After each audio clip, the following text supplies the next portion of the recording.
बहुत पुराणों का ज्ञाता, बहुत वेदों का ज्ञाता। विद्वान बोला हमारा पढ़ लिखकर विद्वान हो सकता है, लेकिन विद्या का अर्थ होता है या विद्या सा विमुक्त है, जिस विद्या के माध्यम से जीव को जीते जी मुक्ति मिल जाए। विद्या का वास्तविक अर्थ है, ये विद्या की पूर्णतया यही है। विद्या यही जाकर संपन्न हो जाती है कि जो व्यक्ति विद्या के द्वारा अपने जीवन को मुक्त कर लिया हो, ज्ञान के द्वारा जीवन को मुक्त कर लिया हो। लेकिन विद्या पाने के बाद भी, ज्ञान होने के बाद भी व्यक्ति अभिमान में न फूले समा रहा हो तो वह अधूरा है। अब देखें, ब्रह्मा जी महाराज के जब आविर्भाव हुआ तो ब्रह्मा जी सोचने लगे कि मैं हूं कौन, मैं कहां से आया हूं। बहुत दिनों तक सोचते रहे। बाद में व्योमवाणी होती है कि ऐसा करो, आप जहां हो जैसे हो वहीं बैठ करके परमपिता परमेश्वर का अपने स्वरूप का ही चिंतन करो, ध्यान करो, तप करो। तपम करो तो कल्याणम, तप के द्वारा ही कल्याण होने वाला है। तो ब्रह्मा जी उस कमल के पुष्प पर ही बैठ करके उन्होंने समाधि लगाना शुरू कर दिया, तपस्या करना शुरू कर दिया। तपबल रचय प्रपंच विधाता, तप के प्रभाव से ब्रह्मा जी ने सृष्टि की रचना करी। तप करते हैं। तप करने के बाद जब उनकी तपस्या पूर्ण हुई तो बाद में व्योमवाणी हुई कि ऐसा है, तुम जिस कमल के पुष्प पर बैठे हो उस कमल की पंखुड़ी डंडी पकड़कर नीचे जाओगे तो तुम्हें जन्म देने वाले का तुम्हें दर्शन हो जाएगा। ब्रह्मा जी महाराज जब उसकी डंडी पकड़ करके नीचे आए तो साक्षात भगवान श्री नारायण के दिव्य स्वरूप का दर्शन हुआ। और जब दिव्य स्वरूप का दर्शन हुआ तो प्रकट रूप से उन्होंने देख नहीं पाया, लेकिन आभा प्रभाव मानो जैसे सूर्य भगवान का प्रकाश हो, इतना तेज। तो केवल उन्होंने यही कहा कि अब तुम्हारे ही द्वारा सृष्टि होनी है। जो आदि ब्रह्म है, आदि नारायण है, वे धराधाम पर लीला करना चाहते हैं। इसलिए परमात्मा ने तुम्हें जो है सृष्टि विधाता बनाकर भेजा, तुम ब्रह्मा, और तुम्हारे द्वारा सृष्टि का सृजन हो, सृष्टि का निर्माण करो, मानवों का निर्माण करो, संत महात्माओं का, ऋषियों का निर्माण करो, जगत बनाओ। ब्रह्मा जी को आदेश हो गया। तब ब्रह्मा जी महाराज आए, पुनः कमल पुष्प पर बैठकर बहुत ठाकुर जी का ध्यान किया, भजन किया। फिर बाद में सृष्टि क्रम होता है।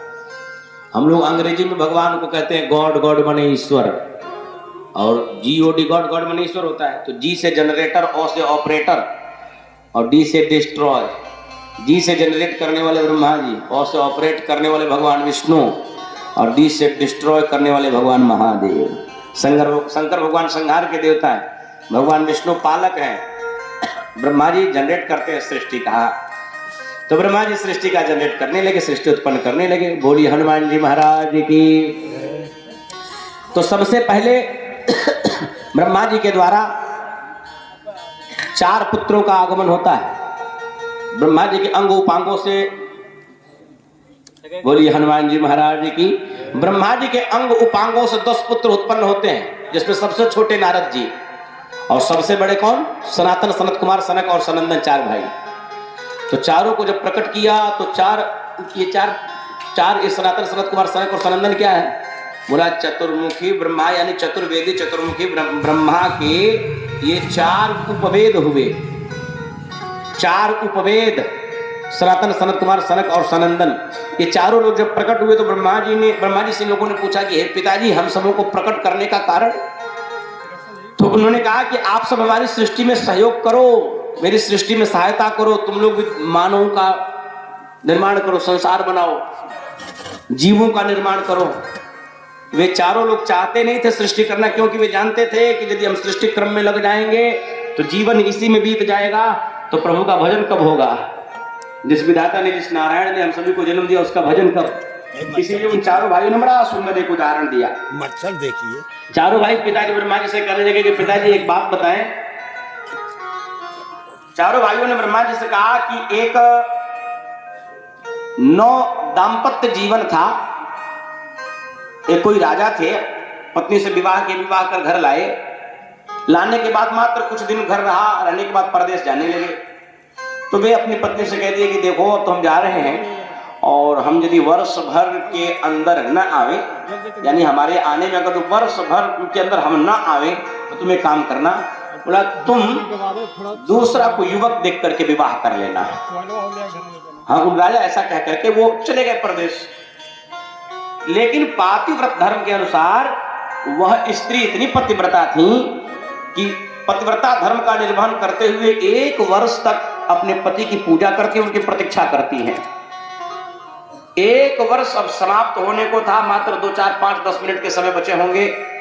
रानी श्रृंगार आदि करके छत की अट्टालिका पर बैठकर वे अपने पति की राह देख रही हैं, और पति की राह देख रही है। इतने में उनको बड़ा दिव्य सुंदर एक युवक दिखाई दिया, और उसके रूप लावण्य पर इनका चित्त विचलित हो जाता है। ये मोहित हो जाती हैं और सोचती है कि हमारे पति तो आए नहीं, तो समय बीतने जा रहा है, और उन्होंने कहा था कि भाई यदि हम ना आ पावे तो भाई आप विवाह कर लेना, और ऐसे दिव्य सुंदर युवक, ऐसे सुंदर युवक मिलेंगे ताकि से हम विवाह कर लें। तो उन्होंने 1 मिनट का शेष समय था, प्रतीक्षा नहीं किया, उस युवक को अनुचरों को भेज करके बुलवा लिया और बोला कि मैं आपसे गांधर्व विवाह करना चाहती हूँ, ये राजपाट सब मेरा ही है, आप राजा बन जाइए। उस व्यक्ति ने भी स्वीकार कर लिया। अब जैसे भावरी हो रही थी, इतने में सेवक परिकर दौड़ कर आए, बोले महारानी गजब हो गया। बोला क्या? बोला महाराज चतुरंगनी सेना लेकर के आ गए नगर में। अब चारों तरफ से नगर को जो सैनिकों ने घेर लिया। ध्यान से सुनेंगे। अब जब वह युवक जो इस चक्कर में पड़ा, अब वो सोचने लगा कि हमारे प्राण तो आज गए, इसलिए रानी से हाथ जोड़कर कहने लगा महारानी अब आप ही हमारे प्राण किसी तरह से बचा सकती हैं। महारानी ने कहा भैया हमारे पति ने ऐसा कहा था, और 1 मिनट पहले हमने ऐसा कर दिया। हमने सोचा कि भैया कहीं ये भी ना हाथ से निकल जाए, तो हमने ऐसा कर दिया, लेकिन आप चिंता न करें। तुरंत दाई को बुलवाई, और बुलवा करके जो घर से कूड़ा कचरा उठा करके जो सर पर लाद कर ले जाते हैं, बाहर बहाते हैं, उसको बुलवाई। बुलवा कर उसे कुछ दिया, धन दौलत जो भी कुछ था दिया, और दे करके बोला कि किसी तरह से इस युवक को उस पात्र में रख करके यहां से घर से निकाल दीजिए, न था ये मारे जाएंगे। महाराज और उनके सेवादार क्या किए कि उस मतलब एक तरह से खांचिए कह लीजिए, टोकरी कह लीजिए, नीचे उसमें रख करके ऊपर से घर का जो कूड़ा कचरा होता है सब डाल दिया, और डालने के बाद ले गए तो जहां कचरा फेंका जाता था वहीं फेंक के आए हैं। और ऐसा दिव्य युवक, दिव्य सुंदर आभा प्रभा सुंदर वेशभूषा वाला युवक एकदम कचरा से भर गया, मल से भर गया। चारों भाइयों ने ब्रह्मा जी से कहा पिताजी अगले दिन वह युवक उसी तरह से पुनः तैयार होकर स्नान ध्यान कर इत्र आदि लगाकर सुंदर वेशभूषा पहनकर उसी रास्ता से निकले, और वह रानी उसी तरह से बुलावे। तो आप बताइए दोबारा वह युवक जाएगा? दोबारा जाएगा? नहीं जाएगा। बोला उसी मलमूत्र की थैली से होते हुए तो हम भी आए हैं। बोलिए हनुमान जी महाराज की। जीव जब संसार में जन्म लेता है तो मां के उदर में एक संकुचित सा जगह होता है, उसमें भी जीव उल्टा लटका रहता है। कभी कभी तो ऐसा होता है आदमी गंदा पानी पी लेता है, पी लेने के कारण उसकी मृत्यु तक हो जाती है। ऐसा झेलते हुए, ऐसी कठिनाइयां, ऐसी परेशानियां झेलते हुए जीव संसार में आता है। लिखते हैं कि जन्मत मरत दुसह दुख हुई। भागवत जी में तो यहां तक कहा कि गर्भ सम्मनम दुखम भूतो न भविष्यति। गर्भ में रहने के समान दुख जीव को न कभी भूत में हुआ न कभी भविष्य में होगा। इतना पीड़ा होता है, इतना दुख होता है। अभी आगे के प्रसंग में हम आपको सुनाएंगे। तो वे लोग चारों लोग कहने लगे पिताजी यदि हम इस सृष्टि क्रम में लग जाएंगे तो बार बार हम लोग को जन्मना पड़ेगा, बार बार मरना पड़ेगा। ये तो आपकी कृपा है कि इस बार आपने हम लोगों को प्रकट किया है अपने बल के द्वारा, और कहीं हम लोग अपने कर्म से च्युत हुए, अच्युत हुए तो तुरंत जो है कि हम लोग को जाकर के पुनः दोबारा नारी गर्भ से जन्म लेना पड़ेगा, और जब हम लोग को नारी गर्भ से जन्म लेना पड़ेगा तो उसी नरक का दर्शन करना पड़ेगा। इसलिए पिताजी अब तो निवेदन आपसे इतना ही है कि हम लोग को छोड़ दीजिए कि हम लोग जाएं और जाकर भगवान का भजन करें। ब्रह्मा जी जब जान गए कि ये सब किसी भी प्रकार से हमारी बात मानने वाले नहीं है, चारों को श्राप दे दिया कि जा तुम लोगों को मैं श्राप देता हूं कि जहां भी रहोगे भगवान का कीर्तन ही भजन करते रहना, सत्संग ही करते रहना। चारों भाई चले आए बद्रीवन, एक बैठकर कथा करते, 3 बैठकर बड़े आराम से सुनते हैं। वे थक जाते हैं, दूसरे बैठते, इसी प्रकार अनवरत उनके यहाँ भगवान की कथा होती रहती है। पूज्यपाद श्री सुखदेव भगवान कहते हैं आगे भगवान रुद्र का भी प्रादुर्भाव हुआ। भगवान रुद्र महादेव जब रुद्र का प्रादुर्भाव हुआ, ब्रह्मा जी ने उनसे कहा कि तुम मेरे साथ सृष्टि करो। महादेव भगवान तो परम आज्ञाकारी। महादेव भगवान सोचे कि जब हम ही पिताजी की आज्ञा का उल्लंघन कर देंगे तो आए दुनिया में सभी लोग प्राय ऐसा करेंगे। इसलिए महादेव भगवान ने पिताजी को प्रणाम कर कहा कि मैं सृष्टि करने के लिए तैयार हूं आपके साथ। एक ही कमल के पुष्प पर पूर्व दिशा के तरफ मुख करके ब्रह्मा जी सृष्टि कर रहे हैं, पश्चिम दिशा के तरफ मुख करके भगवान महादेव सृष्टि कर रहे हैं। लेकिन महादेव जी ने सोचा कि कुछ हम ऐसा सृष्टि करें कि पिताजी जानबूझ करके हमको यहाँ से खदेड़ दें ताकि हम यहाँ न रुकें। भगवान महादेव भूत प्रेत की सृष्टि करने लगे हैं। और जब महादेव भगवान भूत प्रेतों की सृष्टि करने लगे, ब्रह्मा जी की सृष्टि करते करते सोचे था देखूं तो सही सृष्टि बनकर तैयार कितनी हुई, मानव बनकर तैयार कितने हुए, जीव जंतु बने कितने। और जब ब्रह्मा जी ने नजर डालकर देखा तो भगवान महादेव जी के बनाए हुए भूत प्रेत सांप गोजर सबको गोविंदाय नमो नमः किए हुए नाच रहे हैं। भूत प्रेत सब नाच रहे हैं। तो ब्रह्मा जी करे राम राम, ये तो बड़ा विचित्र सृष्टि हो रही है। ब्रह्मा जी ने तुरंत उनको बुलवाया, बुलवा कर भगवान महादेव जी से कह दिया भैया आपने जितना सृष्टि कर दिया है बहुत कर दिया है, अब आपसे निवेदन इतना ही है। महादेव भगवान कहे क्या? बोला निवेदन इतना ही कि जितना आपने कर दिया काफी है, इनको आप लेकर के दुनिया से अलग रहिएगा, श्मशान घाट में चले जाइए, कैलाश चले जाइए, दुनिया में ये लोग न रहें। महादेव भगवान बोले क्यों दुनिया में न रहें? बोले ये दुनिया में रहेंगे तो दुनिया वाले कहाँ जाएंगे, दुनिया वाले कहाँ जाएंगे, इसलिए दुनिया से किनारे। तो शंकर भगवान लेकर सभी को चले आए श्मशान घाट। हमारे गुरुदेव कहते थे कि एक बार एक भगवान शंकर जी का पुजारी श्मशान घाट में गया। शंकर भगवान श्मशान घाट में बैठे हुए थे। अरे श्मशान घाट को लोग शमशान भी बोलते हैं, शमशान शमशान बोलते हैं। और शमशान शब्द का हम अर्थ करते हैं तो शमशान अर्थात जहां जाकर सबका शान सम हो जाता हो, जहां जाकर के सबका शान गुमान सम हो जाए, बराबर हो जाए, यानी वहां छोटे बड़े ऊंच नीच का भेदभाव सब समाप्त हो जाए, उसे कहते हैं शमशान। अब महादेव भगवान वहां बैठे हुए थे। एक भगवान शंकर जी का गढ़ गया, बोला सरकार, बोला महादेव भगवान कहे क्या? बोला चलिए चलकर थोड़ा सा गांव में घूम के आते हैं। महादेव भगवान बोले क्यों?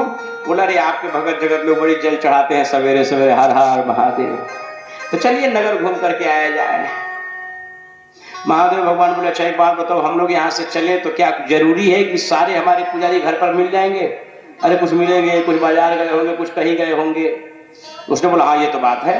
तो महादेव भगवान बोले जब हमको यहाँ से जाने से सब लोग नहीं मिलेंगे तो क्या फायदा वहां जाने का? एक तो वहां जाएंगे तो इतने देर में भजन भी छूट जाएगा, कोई मिलेगा कोई नहीं मिलेगा, कोई फायदा नहीं। महादेव भगवान बोले एक काम करो। बोला क्या? बोला यहीं आराम से भजन करते रहो, एक दिन तो सबको यहीं आना है। महादेव जी कहे आराम से भजन करते रहो, एक न एक दिन तो सबको यहीं आना है, यहीं मिल लेंगे, सबसे मिलना जुलना होता रहेगा, क्या जरूरत है वहां जाने की। महादेव भगवान भूत प्रेतों को लेकर के वहां से पुनः चल देते हैं। पुनः ब्रह्मा जी ने सोचा कि भाई कल्पना से तो सृष्टि हम करते ही रह जाएंगे, क्यों ना कुछ ऐसा हो कि अपने आप ही सृष्टि हो, स्त्री और पुरुष का निर्माण हो। ब्रह्मा जी जब अपने सहज स्वरूप का चिंतन करते हैं तो सहज स्वरूप का चिंतन करते ही उनके आंखों से अत्रि मुनि, अंगूठे से भृगु, होठ से अंगिरा, क्रतो, पुलह, दक्ष, नारद आदि पुत्रों का जन्म होता है। फिर ब्रह्मा जी ने जब अपने सहज स्वरूप का चिंतन किया तो उनके ही बाएं अंग से एक स्त्री और दाहिने अंग से एक पुरुष हुए, जिनको बाबा मानस में लिखते हैं कि स्वयंभू मनु अरु शतरूपा इनते भई नर सृष्टि अनूपा। स्वयंभू और मनु, एक स्त्री और एक पुरुष, दोनों लोग, अर्थात अभी से जान लीजिए कि स्त्री और पुरुष में अधिकार किसी का कम नहीं है, दोनों बराबर हैं, दोनों का अधिकार बराबर है। स्त्री क्या है? पुरुष की शक्ति है, और शक्ति के बगैर पुरुष का कोई मतलब, शरीर का कोई मतलब नहीं। अब जब मनु और शतरूपा का प्रागट्य हुआ तो उन लोगों ने ब्रह्मा जी से पूछा कि हम सबों का कर्तव्य क्या है? तो उन्होंने कहा कि जाओ तुम लोग बहुत समय तक तपस्या करो, और तब तपस्या करने के बाद तुम लोग इस धर्म का आचरण करोगे और तुम्हारे ही द्वारा मानवीय सृष्टि होगी। सुंदर संतान पाने के लिए भी पति पत्नी को तप करना पड़ता है, साधना करनी पड़ती है, तब जाकर के बच्चे अच्छे घर में होते हैं। हम लोग का व्यक्तिगत जीवन, हम लोग का वर्तमानिक जीवन इतना गड़बड़ हो चुका है कि हम लोग के जीवन का कोई अस्थायी नियम नहीं है। कब नहाना है, कब खाना है, कब सोना है, कब जागना है। जानवरों को अपने समय का ज्ञान है, जानवरों को अपने ऋतु का ज्ञान है, अपने समय का ज्ञान है, लेकिन इंसान अपने समय से विचलित हो चुका है। धर्म की जगह पर अर्थ, अर्थ की जगह पर काम, काम की जगह पर मोक्ष। जब आदमी का जीवन मनमाना हो जाएगा, मनमाना सोना, मनमाना खाना, मनमाना रहना, तो निश्चित ही है कि संतानें भी मनमानी होंगी। इसीलिए उत्तम संतान प्राप्ति के लिए हमारे यहाँ शास्त्रों में संस्कार, 16 संस्कार बनाए गए हैं। तो मनु और शत्रुपा जी लोगों ने बहुत वर्षों तक तप किया। फिर बाद में जब गृहस्थ धर्म का आचरण लोग किए तो मनु जी महाराज के द्वारा शत्रुपा महारानी के गर्भ से 3 पुत्रियां और 2 पुत्र हुए। बेटियां हुई आकुति, देवहूति और प्रसूति, और 2 बेटा हुए प्रियव्रत और उत्तानपाद। सुखदेव भगवान कहते हैं आकुति, देवहूति और प्रसूति, इन तीनों का विवाह प्राय ब्रह्मा जी के ही अंग उपांग से जो ऋषि महर्षि प्रकट हुए थे उनके द्वारा हो गया। प्रसूति जी का विवाह दक्ष प्रजापति के साथ होता है, आकुति का विवाह रुचि प्रजापति के साथ होता है, और करदम जी जो ब्रह्मा जी के छाया यानी पीठ से प्रकट हुए थे उनका विवाह देवहूति जी के साथ हो जाता है। और इधर थोड़ी सुखदेव भगवान कहते हैं कि परीक्षित जी महाराज, आकुति का विवाह जो रुचि प्रजापति के साथ हुआ उनका विवाह पौत्रिका धर्म के अनुसार हुआ था। बाद में चलकर उनकी संतति के रूप में यज्ञ भगवान और दक्षिणा भवानी प्रकट हो गई। यही आगे चल करके यज्ञ नारायण, यज्ञ भगवान और दक्षिणा भवानी। और जो देवहूति जी थी, जब देवहूति जी के विवाह की बात आई तो मनु जी महाराज को चिंता सताने लगी कि बिटिया बड़ी हो गई, विवाह कैसे किया जाए। तो करदम, ब्रह्मा जी ने कहा कि ऐसा कि करदम जी महाराज से, करदम जो हमारे छाया से उत्पन्न हुए उन्हीं से विवाह इनका हो जाए। लेकिन करदम मुनि विवाह नहीं करना चाहते थे। वे तो यही चाहते थे अपने जो और बड़े भाई लोग थे यानी भगवान महादेव, सनकादिक ऋषि लोग, उनके पद चिन्हों पर चलना चाहते थे। वो ब्रह्मचारी जीवन यापन करना चाहते थे। लेकिन विधाता ब्रह्मा ने उन्हें निर्देश आदेश दिया कि नहीं, गृहस्थ नियम है कि गृहस्थ आश्रम से होते हुए ब्रह्मचर्य, वानप्रस्थ और संन्यास को पकड़ो। गृहस्थ आश्रम ही यही प्रथम सीढ़ी है, फिर इस सीढ़ी से होते हुए तुम सन्यासी बनो। अब ऐसा नहीं है कि तुम डायरेक्ट सन्यासी बन गए, फिर बाद में मन नहीं माना फिर गृहस्थ बन गए, तो आदमी की अधोगति मानी जाती है। वो अपनी गति से जो है अपनी सीढ़ी से नीचे गिर गया। और गृहस्थ होकर के यदि वो ब्रह्मचारी बन गया, ब्रह्मचारी से वानप्रस्थी बना, वानप्रस्थी से सन्यासी बना, तो ये सीढ़ी ऊपर चढ़ने की है, ये ऊर्ध्व गति है, वो अधोगति है। इसीलिए करदम मुनि को कहा कि देखो तुमको मैंने इसीलिए प्रकट किया है कि तुम मेरी सृष्टि में सहयोग करो और तुम गृहस्थ आश्रम बसाओ, विवाह करो। तो उन्होंने कहा लेकिन प्रभु हमारी एक प्रतिज्ञा। बोला क्या? इसलिए हमारी कोई संतान हो जाएगी उसी दिन मैं घर छोड़ करके सन्यासी हो जाऊंगा। भगवान ने बोला, ब्रह्मा जी ने कहा जाओ ऐसा ही हो, तुम्हारी जिस दिन संतान तुम्हारे यहाँ हो जाए तुम सन्यासी बन जाना।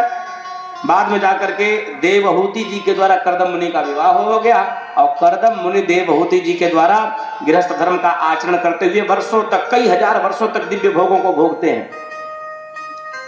क्रमशः पुत्र प्राप्ति की इच्छा से गृहस्थ धर्म का आचरण किया। क्रमशः 9 कन्याएं घर में आ गई, एक एक कर। एक कन्या जब हुई घर छोड़कर जाने लगी, पत्नी ने पैर पकड़ लिया, महाराज कन्या पराया धन होती है, पुत्र संतान तो पुत्र होता है। बेटा जिस दिन हो जाएगा आप चले जाइएगा, मैं तनिक भी नहीं रोकूंगी।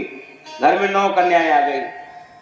सोचा कि पुत्र का मुख देखना मेरे भाग्य में लिखा नहीं है। 9 कन्याएं जब घर में आ गई तो ब्रह्मा जी महाराज उनको स्वस्थ करते हैं कि तुम चिंता न करो, स्वयं 10वें के रूप में भगवान श्री नारायण ही तुम्हारे गृह में तुम्हारे पुत्र बन करके आ रहे हैं। भगवान ही आ रहे हैं तो 10वें के रूप में उनके घर में स्वयं कपिल भगवान यानी भगवान नारायण ही कपिल रूप में अवतार लेते हैं।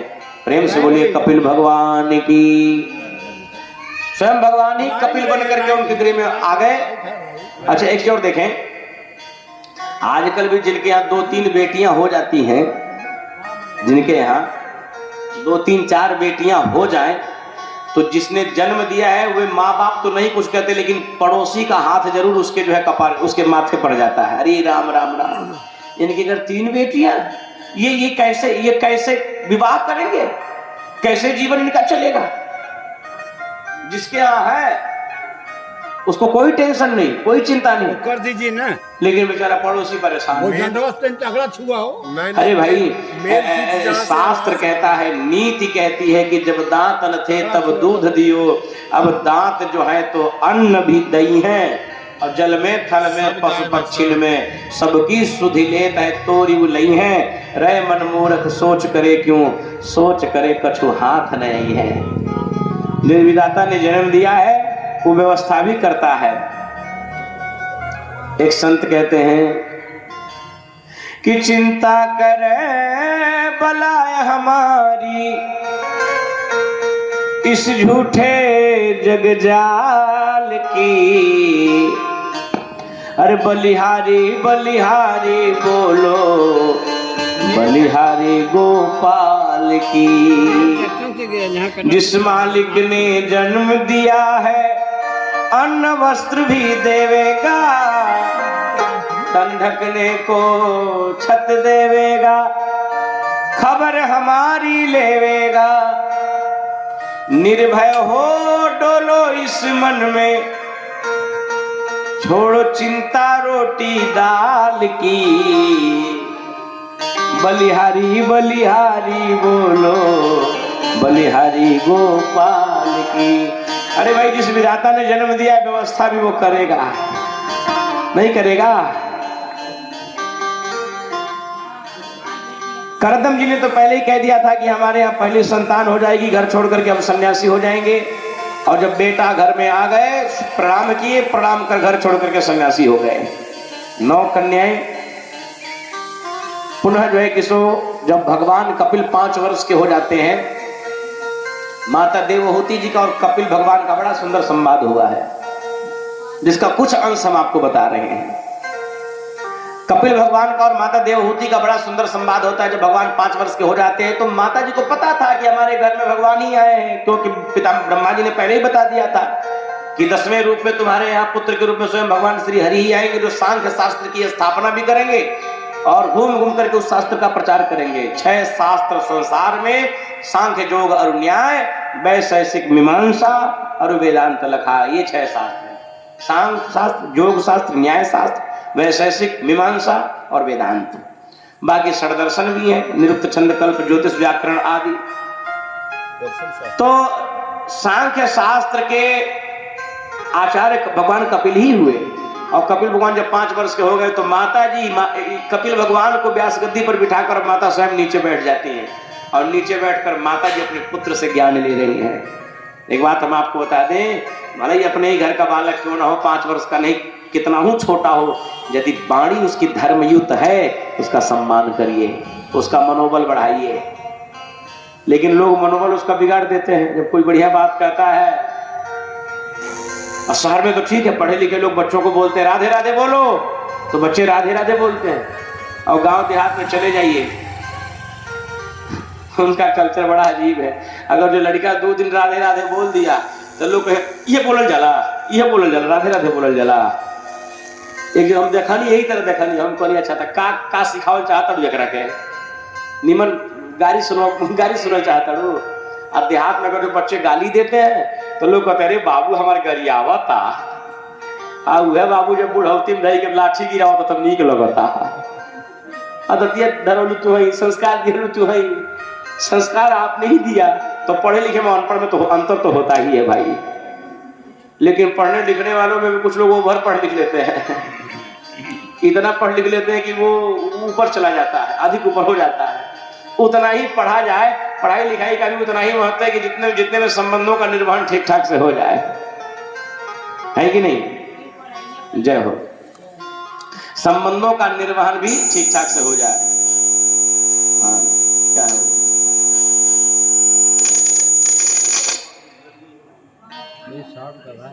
अच्छा बोलते से चलिए, बोलिए हनुमान जी महाराज की। कपिल भगवान को व्यास गद्दी पर विराजमान कराकर माता जी प्रश्न करते हैं कि पुत्र भगवान, आप हमको एक बात बताइए, वास्तव में सुख कहाँ है? संसार में है, माँ के गर्भ में है, कहाँ है? संसार में तो आनंद ही आनंद है, वात्सल्य सुख का एक अपना ही आनंद है। मैं आपसे जानना चाहता हूँ सुख जीव को मिलता कहाँ है? भगवान कहते हैं माँ, संसार को तुम सुखालय कहती हो, इसका नाम दुखालय है, इसमें कहीं भी सुख नहीं है।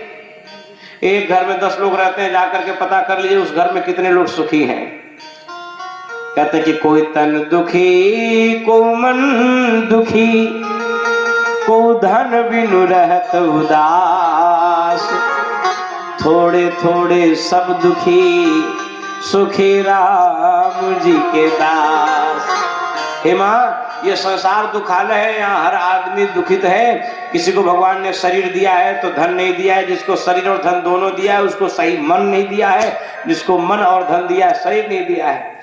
यानी किसी न किसी प्रकार की पीड़ा प्रत्येक घर में प्रत्येक व्यक्ति को है, हर व्यक्ति को है, हर तरह से सुखी नहीं है। यदि वास्तव में तुम सुख का अनुभव करना चाहती हो, सुख चाहती हो, तो भगवान का भजन करो। ये सारा संसार एक भवकूप है और इस भवकूप से बचना चाहती हो तो दुनिया से एकांत में किनारे होकर के उस परम पिता परमेश्वर का भजन करो, अपने आप उद्धार हो जाएगा। बड़ा सुंदर उदाहरण देते हैं, बड़ा सुंदर उदाहरण देते हैं कि माँ, एक कोई दूर देश का रहने वाला पथिक था, जा रहा था, ग्रामीण अंचल गांव का इलाका था, ग्रामीण अंचल, और दूर देश का रहने वाला पथिक बेचारा चल जा रहा था, बड़ा तेजी से शाम हो गई थी, घर जाना था। जाते जाते शाम का समय था, गांव के किनारे एक कुआं था, दिखाई नहीं दिया, कुएं में गिर गया, रोने लगा, चिल्लाने लगा, बचाओ बचाओ बचाओ। कोई व्यक्ति दौड़ा दौड़ा गया, जब सुना कि कोई कुएं में गिरा हुआ है तो दौड़ा दौड़ा गया, घर से टॉर्च ले आया, रस्सी ले आया, रस्सी का एक कोना बगल के वृक्ष में बांधा, एक अपने कमर में बांधा, टॉर्च लेकर के कुएं में उतरा। तब तक गांव में हल्ला हो गया, भाई कोई कुएं में गिरा है, कोई कुएं में गिरा है। गांव के और लोग इकट्ठे होकर टॉर्च जला रहे, कुएं में देख रहे, कोई गिरा हुआ। उसी में से कोई कहा, अरे भाई एक नहीं गिरा है, दो गिरे हैं, देखो दो दिखाई दे रहे हैं। इसी बुद्धिमान ने कहा, मूर्ख कहीं का दो नहीं गिरा, गिरा तो एक ही है, दिखाई भले दो दे रहे हैं लेकिन गिरा एक है, एक गिरा है, एक उतरा है। जो गिरा है वो चोट खाया हुआ है, सहमा हुआ है, डरा हुआ है, रो रहा है, हताश है, उदास है, दुखी है, चिंतित है, व्याकुल है। लेकिन जो उतरा हुआ है हर तरह से निर्द्वंद, निश्चिंत, स्वतंत्र है। जो उतरा है निर्द्वंद है, निश्चिंत है, स्वतंत्र है, प्रसन्न है। लेकिन जो गिरा हुआ है वो घबराया हुआ है।